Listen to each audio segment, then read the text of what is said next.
Hey guys, welcome to another coding episode. In this episode, we're going to talk about anagrams.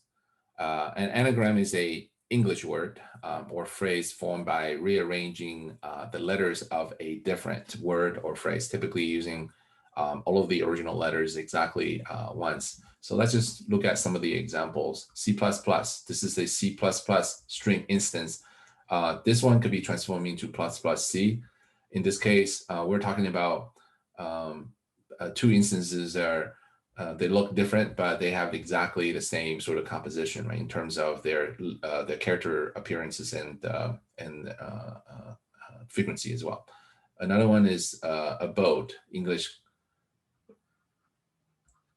ABODE. This one is the same as Adobe, right, in terms of their characters count. So number of A's, number of B, number of C's, exactly the same, and they have the same counts. So you're asked to write a method to determine whether the two instances thereof they're basically anagrams of each other. Return true if they are, if false otherwise. So that's our premise, and you are given two valid, right? Valid meaning they are not null. They're English, okay, lowercase. There are no letters or numeric letters, right, or symbols. In this case, they're basically English alphabets, right? And they're not empty, right? C++ strings. So this is the premise. And they're lowercase, so we don't have to check for it and a lot of things. So just to make this really simple, let's look at how we're gonna approach solving this problem. First of all, if you have two letters coming in, they're of different length. For example, C++ and C, right? These are instances. They're not anagrams of each other, right? So if we have letters or words coming in of different length, we can return this right away. If they all have the same length, right, passing that very first guard clause, then we can move on. Now let's think about how we solve this after that. The easiest thing, right, this is the most classical way of solving this problem, is utilizing a data structure. So this data structure of choice could be an array, right?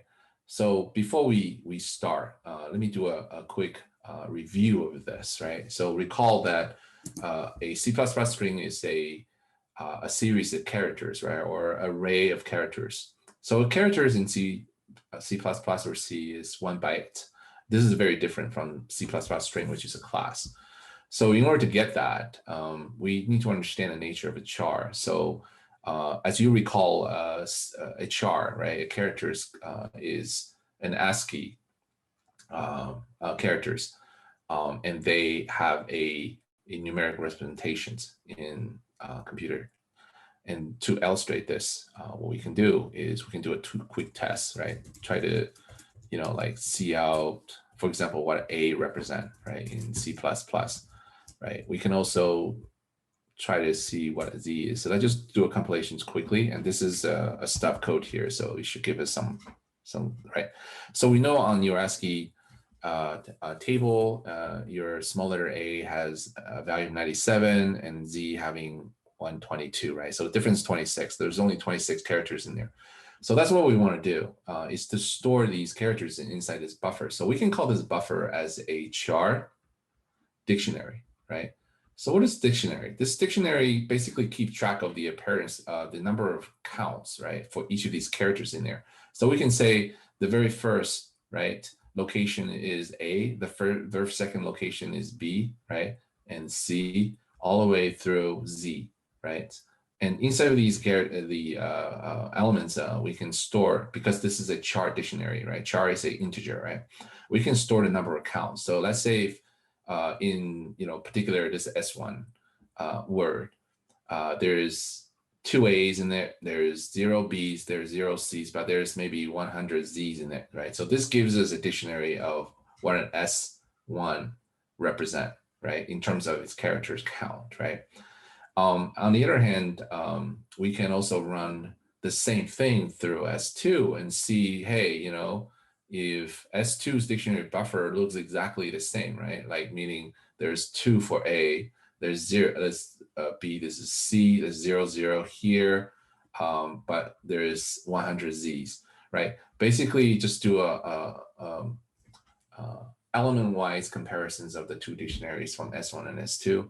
If they all match, then they are an anagram of each other, right? So this function then returns a true, right? So that's what I want to do. But now this is very interesting because A is 97. So in order to map, right, your the ASCII value into array indexing, which starts with 0, we have to, what we can do is we can establish a baseline, right? So if we say, you know, what is A? This is 0, right? So this gives it the ability to set a baseline, basically transforming the ASCII value into array indexing. That's exactly what we're going to do. So the very first thing we need to do is let's start off with this this problem here by setting the guard clause. So this is the guard clause. And the very first one is checking to see if they're the same length or not. If not, right, then we can return it right away. So if this is not the same, right, this is S2 length, then we can return it, right? So false. The second part is to set up this char dictionary. We only need one instance of it, right? Once you set it up, then we're done. So we can say this is a dictionary, and it's got 26 characters because we're talking about English characters. No Roman numerals, no symbols here. So in C++, you can do a uniform initialization. So this is a uniform initialization, what we call uniform init, available effective C++ 11, right? That's standard. So this gives you the ability to initialize every single elements inside the array with a value of 0 by default, or you can actually, in this case, you can put zeros in there, but by default, you don't have to. Okay, so instead of writing a for loop, which is pretty cumbersome, you can just use that. And then the next thing we want to do is to iterate through every single character inside either S1 or S2. So for all brevities, we're going to use S1, right? So to do that, you can use this, okay? S1.length and then S plus, so I plus plus. So this gives you the ability to loop through every single elements, right? So what is inside S1, Si, right? So what we can do is we can start storing, right, our character counts. Let's say if this is S1I at the location and we know the base is A, right?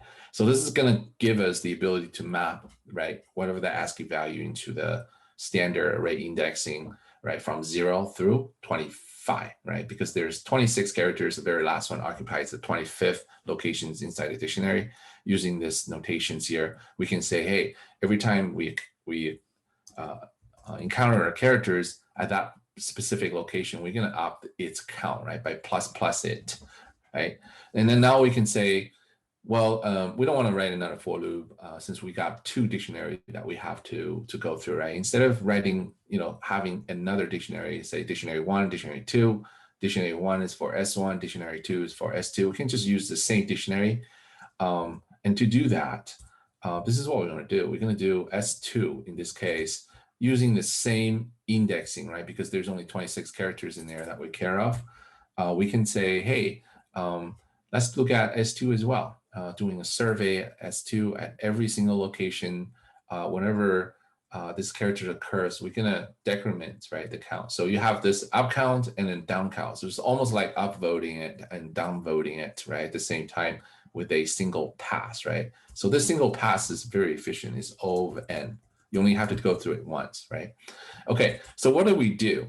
Now, after we go through this upvote and downvote, if both string S1 and S2s are both anagrams of each other, we should have a dictionary that looks exactly the same as where we started, right? With all zeros in it. But what if they're not? Well, if they're not, then they're not good, right? They're not anagrams of each other.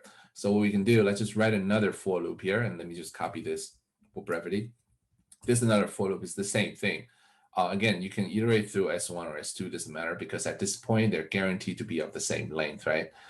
This is what we're going to check. If, right, dictionary at any given location, right, I location is not, right, 0. Why do we have to say that? Well, first of all, they have to be 0. But there could be instances where you can have a negative number, right, associated with it because you don't know if S1 and S2 are the same. If S1 has,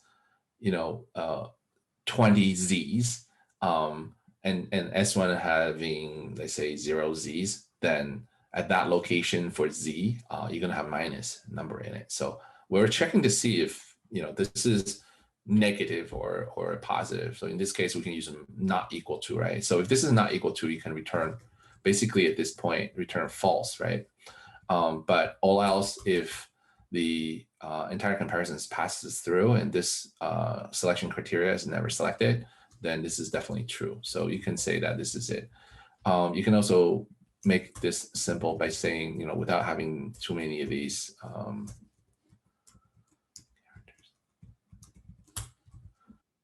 All right, let's go through the testing phase. So now we've got the is anagram written. We can output its results by hard coding some values that we know are going to be the correct answer.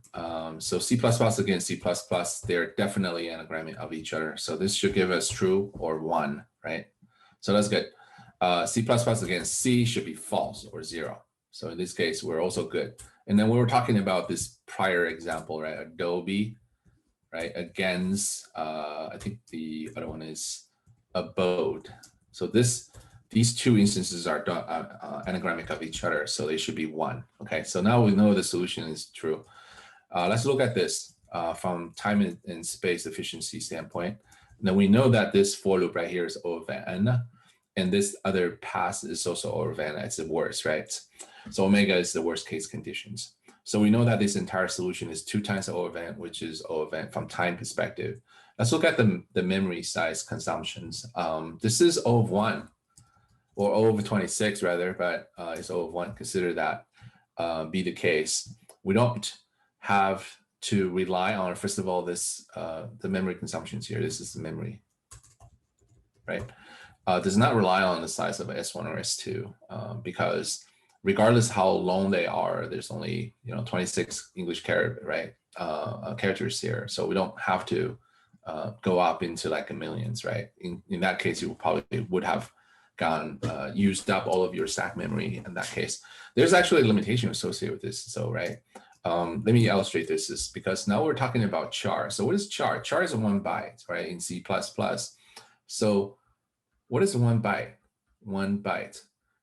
1 byte is right, 8 bits, right? So total number of characters that we can store, right, or numbers that we can store in this char is 2 to the 8th, which is 256. Well, what does that tell you? Char is also by default a signed, right, value, which means you have 256 characters, different variations of numbers that you can store in there. And because char has to accommodate, right, both negative, right, this is a negative, this is positive realm. So there's only 127 of them you can put in the positive direction, and there's minus 128, right? So minus 128 plus 0 plus 127 gives you a total 256. This means that if you want to store character count, you cannot afford to have S1, S2 having millions of characters in it, because at some point you would have exceed the maximum capacity of your buffer. So that said, it's probably a lot safer because you don't know what S1 and S2 would be. It's changed this into an integer, right? So this will give you, because integer is 4 bytes, right? 2 to the 32 is somewhere in the range of 2.2 billion, right? From the positive direction, and the minus direction will give you 2.2 billion. So you can have a fairly large S1 and S2, as the inputs without crashing your code. So this is it, a quick illustrations of how this function could be written, and also from a time and space analysis standpoint, seem to be a very, very efficient way of solving this problem. There are other ways to solving this problem as well, but they're just not as efficient, but you can try to experiment different ways of solving it.